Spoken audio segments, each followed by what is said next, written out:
the Napoleonic Wars. They were from 1796 until 1850. And it was mainly France, led by Napoleon, against many other European countries. A conflict spreading with pauses at sometimes over 20 years in Europe.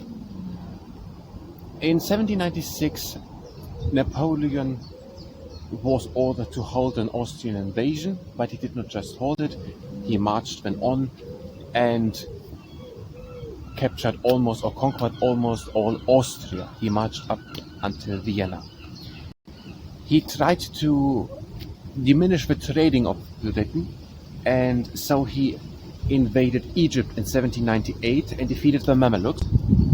He lost against the British fleet on the River Nile, led by Lord Nelson, but he could win against the Turks and Abukir. He tried to make the Continental System, banning all trading in Europe with Britain.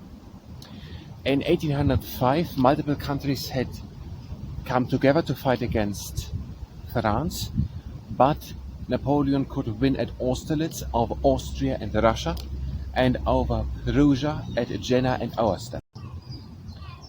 But in 1805 he had a big loss.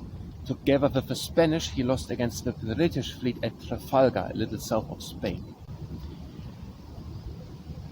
And so he could not invade Britain.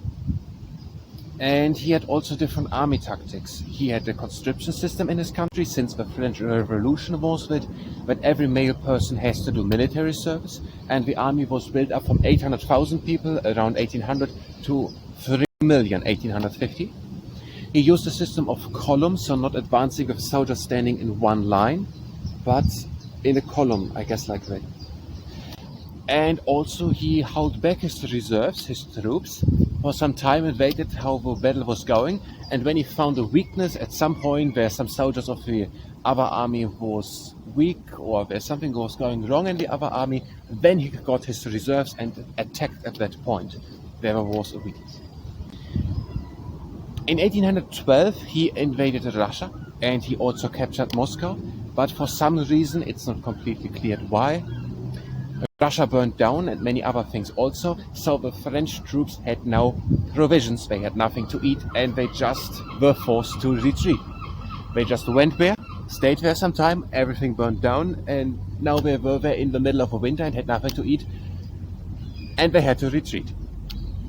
And they had not enough food, and it was cold, and there was typhus. That was the major cause of death, and of 700,000 people which went out, just 30,000 came back. So a fraction of the people who went out. And now over 600,000 people dead, and the army so much diminished, the other countries came together and defeated Napoleon at Leipzig, the other countries.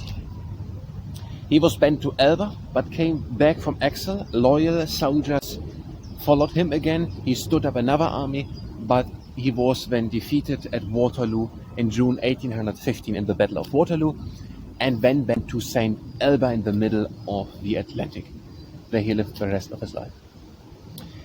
According to Miles Kell's World History book on the pages 406 and 407, the positions and views expressed are the ones of the source and don't necessarily align with my own or with the ones of the entities spoken of.